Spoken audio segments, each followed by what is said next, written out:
मैं प्रारंभ में 4 पंक्ति पढ़ता हूँ।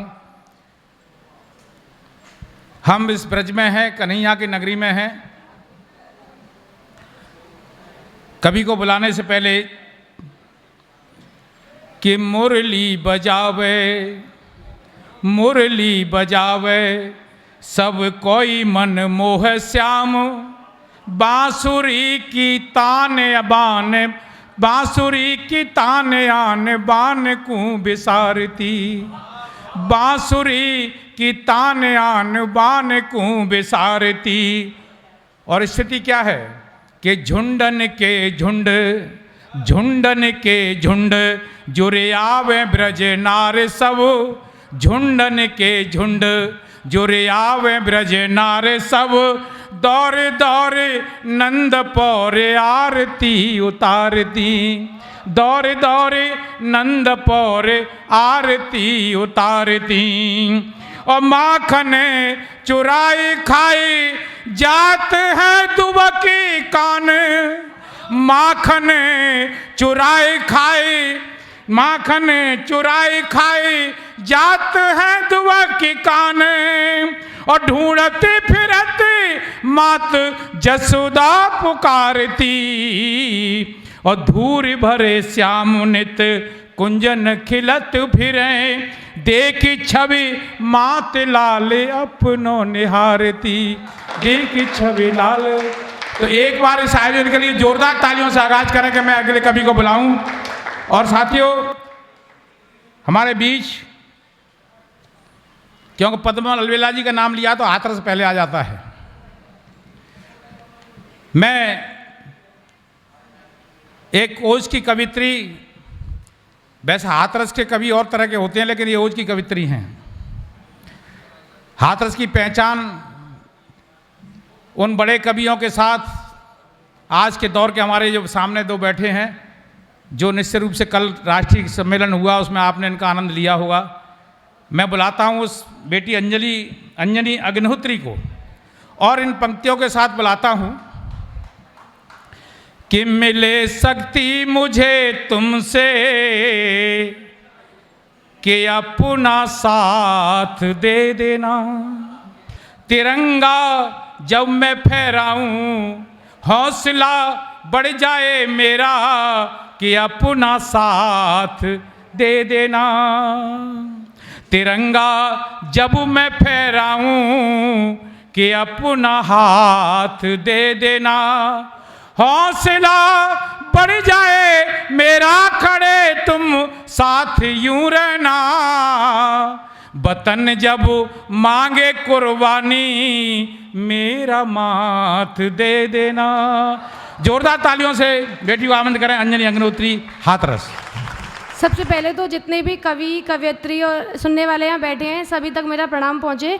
मैं हाथरस से हूँ। हाथरस काका हाथरस की नगरी है और यहाँ बहुत सारी महिलाएं बैठी हुई हैं और उनसे भी ज़्यादा पुरुष वर्ग बैठा हुआ है। तो मुझे अपनी बात कहने का, ये बताने का इससे अच्छा मंच नहीं मिल सकता।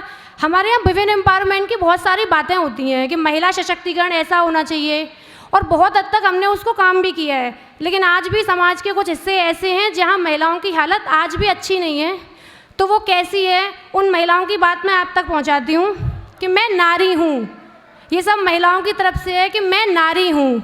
हाँ, मैं नारी हूँ, कभी तुमसे, कभी खुद से, तो कभी समाज से हारी हूँ। मैं तुम्हारी बहन, बेटी, प्रेमिका और साथी हूँ, तो क्यों हर मोड़ पर तुम ही से अपमान पाती हूँ। तुम जो मेरे आंचल में पले हो, खेले दौड़े और गिरे हो, मुझे ही आंखें दिखाते हो। पकड़कर मेरा हाथ जिंदगी में कदम रखा है तुमने, न जाने क्यों पाबंदियाँ तुम हर रोज़ मुझ पर लगाते हो। देखकर अपनी ये दुर्दशा टूट गई मैं सारी की सारी हूँ। हाँ हाँ मैं नारी हूँ, हाँ मैं नारी हूँ। और सबसे बड़ी विडंबना हमारे समाज की ये है कि जब एक मर्द एक औरत से मोहब्बत करता है तो वो उसकी आज़ादी से मोहब्बत करता है, लेकिन उसके बाद वो चाहता है कि वो एक रिश्ते में कैद होकर रह जाए। कि पहले गले में मंगलसूत्र, फिर पैरों में बेड़ियाँ डाल देते हो, पहले गले में मंगलसूत्र, फिर पैरों में बेड़ियां डाल देते हो। घर में बीवी चाहिए सभी को, बेटियों को कोख में मार देते हो। कि पहले गले में मंगलसूत्र, फिर पैरों में बेड़ियां डाल देते हो। घर में बीवी चाहिए सभी को, बेटियों को कोख में मार देते हो। घर के बाहर फरिश्ते, ये उन दोगले लोगों के लिए है कि घर के बाहर फरिश्ते और अंदर हैवान हो तुम। क्या सीखेंगे हमारे लड़के, इससे अनजान हो तुम। देखकर तुम्हारा ये दोगलापन टूट गई मैं सारी की सारी हूँ। हाँ हाँ मैं नारी हूँ, हाँ मैं नारी हूँ। कभी तुमसे, कभी खुद से, तो कभी इस समाज से हारी हूँ। अब महिलाओं की इतनी बात हो गई है तो पुरुष इतने बुरे भी नहीं होते हैं बेचारे कि उनकी इतनी बुराई की जाए। ये जो है परवरिश की हमारी, जो हमें सिखाया जाता है उसकी बात है। तो वो भी बहुत बेचारे दबे कुचले से हैं, उनसे भी ऐसे नहीं कह सकते। तो ये कुछ पुरुषों के लिए है कि आंसू का भी धर्म बताया जाता है, लड़के नहीं रोते, बचपन से हमको ये सिखलाया जाता है। ये बहुत बड़ी बात है कि लड़के नहीं रोते, रोते भी हैं तो बोल देते हैं क्या लड़कियों की तरह रो रहे हो।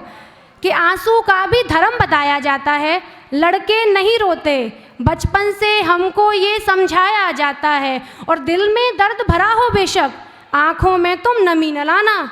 दिल में दर्द भरा हो बेशक, आँखों में तुम नमी न लाना। कुछ ऐसे समाज में आदमी को मर्द बनाया जाता है। और भगवान श्री कृष्ण की नगरी में तो ऐसा हो ही नहीं सकता है कि भगवान श्री कृष्ण श्री राधा का नाम ना आए। तो आजकल के जितने भी युवा हैं, जो सारे बैठे हुए हैं फर्स्ट चेयर सीट पे, सारे जितने भी युवा हैं वो ये चाहते हैं कि हमारी जो प्रेम कहानी हो वो श्री राधा और श्री कृष्ण जैसी हो। तो वो ये सारे काम वही सोच कर करते हैं। लेकिन क्या इतना आसान है श्री कृष्ण बनना? तो उस पर 4 पंक्तियाँ हैं कि श्री कृष्ण सा लगना है तो श्री कृष्ण सा बनना होगा। श्री कृष्ण सा लगना है तो श्री कृष्ण सा बनना होगा। छोड़ के ईगो अहम ये अपने, संग मित्र के चलना होगा। और मिल भी जाएं बिना मांगे 16,108। श्री कृष्ण की इतनी रानियाँ थी कि मिल भी जाएं बिना मांगे 16,108। फिर भी उम्र तुम्हें सारी एक राधा के बिन जलना होगा।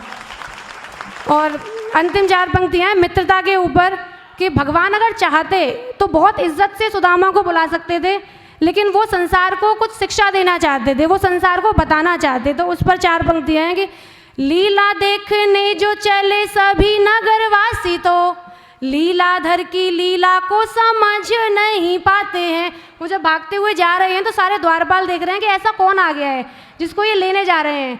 कि लीला देखने जो चले सभी नगरवासी, तो लीलाधर की लीला को समझ नहीं पाते हैं।